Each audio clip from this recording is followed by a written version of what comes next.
The Haunting at Eden Hill. It happened a year ago during our final exams. I still had so much preparation left, and fortunately, our school decided to keep the library open until midnight. Normally, it closed at 5 p.m., but the extended hours allowed students to study late. Since I lived close to the school, I often preferred the quiet calm of the library over the distractions of home. That day, I left home at 6 in the evening and settled in to study. Time flew by, and before I realized it, it was 10 p.m. I had never stayed in the library this late before. Usually I would leave by 8 p.m. when a few students were still around. But by 10, the library was completely silent. I had just 10 to 15 minutes of work left and decided to push through. I was deep in my notes when I heard a strange sound, a faint, uneven thump. Thump, like someone limping. I froze.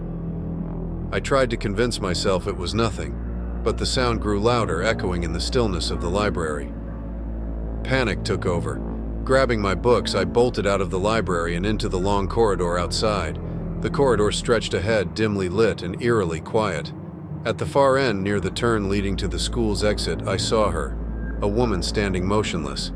I didn't recognize her, but as I approached, an inexplicable sense of dread washed over me. I stopped and called out, "Who's there?" The woman vanished. Relief flooded me, and I hurried out the front door. The street outside was unsettlingly empty, unusual for an area usually bustling with activity, even at night. Fear gnawed at me as I walked home, my eyes fixed on the ground. Then I saw it. A shadow stretching toward me, even though I was completely alone. I looked up. A woman was walking ahead of me. She moved slowly, her gait uneven, as if she were struggling with every step. Her appearance was jarring, tattered, dirty clothes, twisted hands and feet, and hair that hung in unkempt clumps. I caught up to her quickly, too quickly.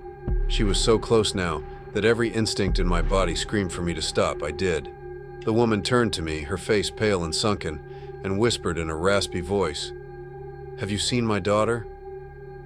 I was frozen in place. My heart pounded, my throat dry. Her words felt heavy with sorrow and something darker, something otherworldly. Terrified, I pointed far down the street. "Over there," I stammered, desperate to make her leave. She turned and began limping toward the direction I had indicated. Her figure grew smaller and smaller until she disappeared into the distance. But just as relief began to set in, a blood-curdling scream pierced the air. "She's here!" The next thing I knew, I was waking up at home. My neighbor had found me unconscious on the street and carried me back. When I told him what happened, his expression turned grim.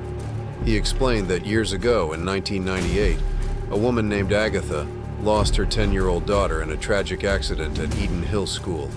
Agatha, overcome with grief, couldn't accept her child's death. Since then, people have reported seeing her ghost wandering the school and nearby streets, searching endlessly for her lost daughter. Some say she still roams, hoping to reunite with the child she lost so long ago. Hi everyone, I hope you enjoyed this chilling story. Don't forget to like, comment, and subscribe for more creepy tales. See you next time.